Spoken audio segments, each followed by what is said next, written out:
America. My name is Osei-Frimpong. I come to you when I come to you. And the wife and I went to go see the American Society of Magical Negroes a few nights ago, and it's been getting bad reviews, and I just don't quite understand why. Because it's actually a lovely movie in a lot of ways, and thoughtful and interesting. It's better than American fiction in my estimation. Although I liked American fiction fine, I especially thought the first third was well done, right until Tracy Ross's character died. And the last bit was pretty good, but the middle I thought was so-so. And the B and C plots fell flat. But I think it's better than Barbie. I think Barbie, for example, punched down in ways, that white women also often punch down and they don't realize they're punching down. They made fun of the Kens for learning how to play guitar and being excited about it. And they made fun of America Ferrera's husband for learning Spanish, which is something we should be applauding people to do. And but they made him the butt of jokes for that. I don't understand. So Barbie had its problems. American fiction had its problems, and the American Society of Magical Negroes, it had some problems, but I thought it was overall a very lovely movie, and what it did well was actually very hard. What it did well was depict a lovely couple meeting, a lovely couple involving a black guy meeting, and having a relationship. So the plot of the movie, it's been out for a while. If you haven't seen it, go see it. I'm going to spoil it here, but either you've seen it or you haven't, or you should go see it. But the plot of the movie involves a guy in his late 20s who is an artist, and he finds himself being terrified of interacting with white people because they kind of run things, and when they don't get their way, they are punitive in ways that are not obvious, right? So this is kind of depicted, this is vague anxiety of having to censor himself among the whites, which we have to do because the whites are punitive in ways that are not obvious. Depending on who you talk to, Candace Owens just found out that she's not allowed to be anti-Israel in America because of the whites. The Jewish whites, but because of the Zionists and because people are punitive in non-obvious ways. So vulnerable communities have to tiptoe around them, and that's not often depicted with the sensitivity that it should be. Often it's depicted that black people don't have to deal with the whites, and so black people are depicted as somehow having to struggle with other black people and not necessarily directly confront every day being thrown into having to deal with the whites and then conforming themselves to that. Everybody who knows, if you know a 6'4" black guy who's had to deal with the whites, who works in especially the private sector, you probably know a 6'4" black guy who has to stay mute. Has to not take up space, take the bass out of his voice to be relevant. One of the reasons why you find me so provocative that you watch my show when I put it out is because I am a free Negro who speaks clearly about the whites and what it's like to just be an American and not necessarily cater to the white whims, which is why you have to go to www.funkyacademic.com and kick in $5, $15, and $50 every month if you want me to continue speaking the way I speak, because depending on who you talk to, speaking the way I speak makes me downright unemployable.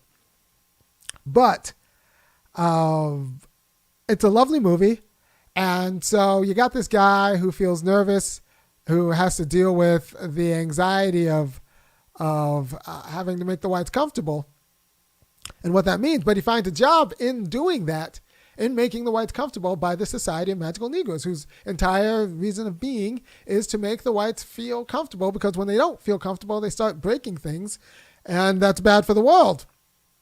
And we don't want them to genocide people, so we have to make them feel comfortable about their apartheid when they have apartheid. We have to make them feel comfortable about their ill-got gains when they have ill-got gains. We have to feel comfortable about their ways of life. Insofar as if you make them feel uncomfortable about their ways of life, they get punitive, right? So we have a society of black people whose whole job is to make white people kind of calm down when they feel insecure about their ways, their ways of life, even if their ways of life are dubious, right? And so this actually, I think, is a pretty good social commentary on the bootlicker class or the gatekeeper class of black people whose entire job, which is a good job in America, of making whites feel comfortable. It's an entire job in these United States.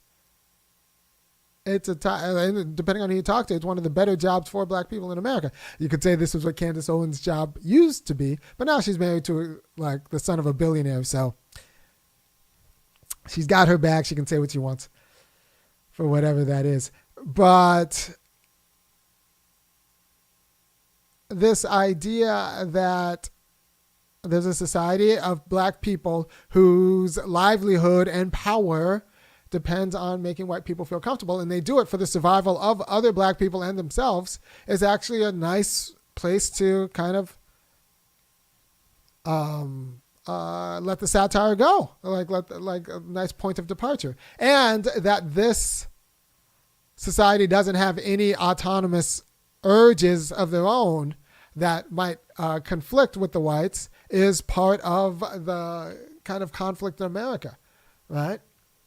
So people like, well, even white conservatives like black nationalism until it means getting black people, like those public contracts that have been in the white families' family networks for untold generations, right? So you like HBCUs until they actually start out-competing primarily white institutions. Then you get upset, right? So there's this idea that black success is good as long as it stays in its lane. And this is what Booker T. Washington was promising, the whites 120 years ago, that black people would stay in their lane until the whites were comfortable with us through our own merit. And that would be fine. But what if black people don't want to stay in their lane? What if they want what you think is yours? What if they want freedom to have a crush on the girl who's your crush? Even if that makes you feel some sort of way. Should they forego it? What does that mean? And so that was kind of a theme that was exposed or kind of addressed in the movie, because the main protagonist had a crush on Lizzie, his superior at work, and Lizzie had a crush on him. But there was another guy, a white guy, who also had a crush on Lizzie, and our protagonist's job as a magical Negro was to keep the white guy happy, so he was going to kind of back off Lizzie and just kind of let it go. But Lizzie had her own career aspirations, and those kind of figured in, and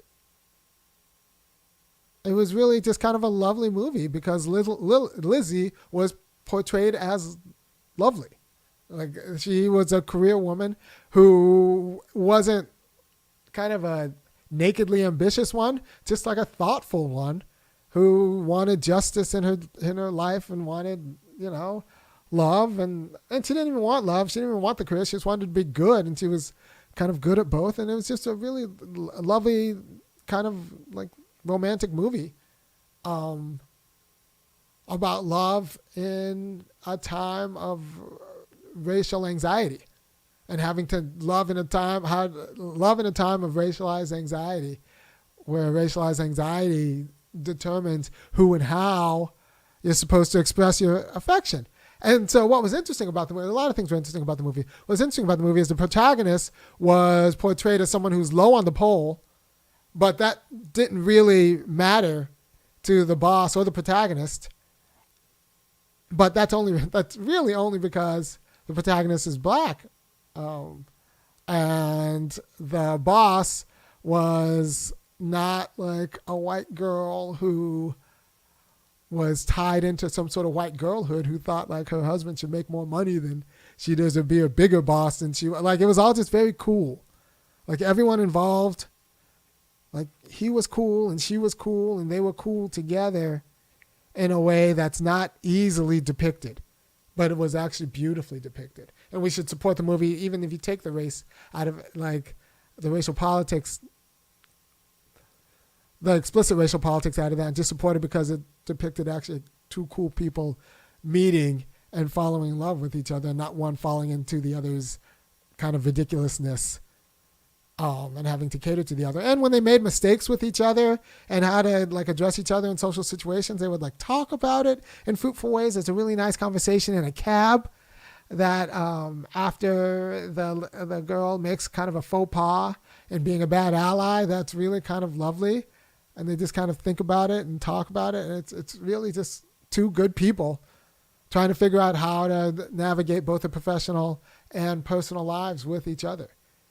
And, you know, even the white guy is depicted as just a regular kind of basic tech white guy, where it's just like, I work hard, I get good things, and I get good things because I work hard. For him, how would he know anything different? If everyone around him is distorting his view of reality by managing his anxiety, how is he supposed to know that he is not rightfully entitled to, you know, all the things he gets?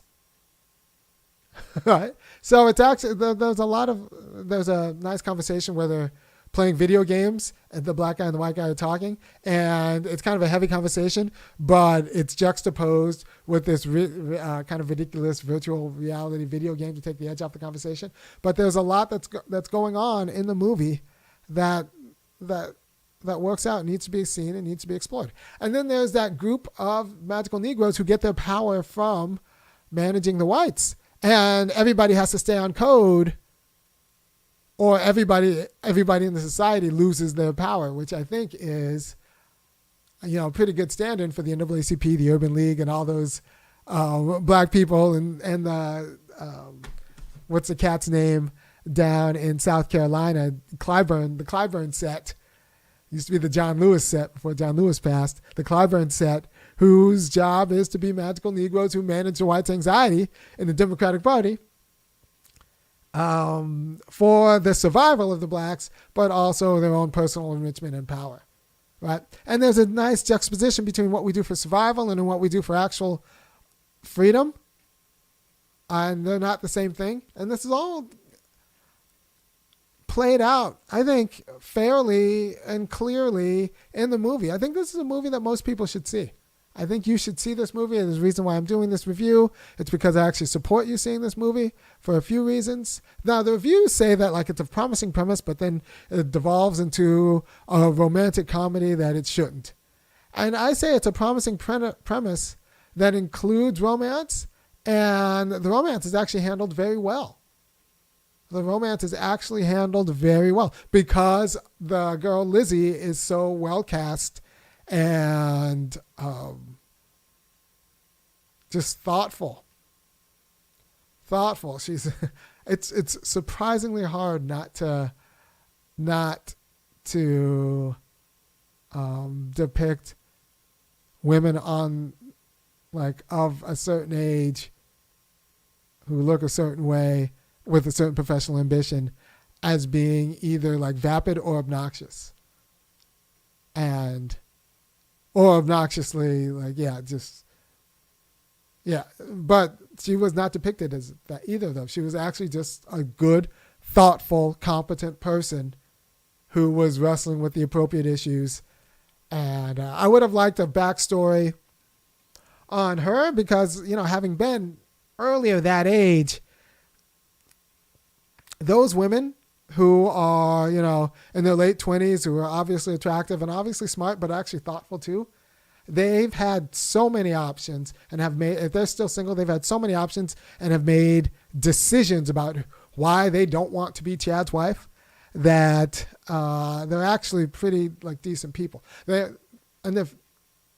exist, especially in California, which is good that this movie took place in Los Angeles and not someplace else, because they exist in decent numbers. But I would have appreciated more of her backstory about like maybe some of her exes, because yeah.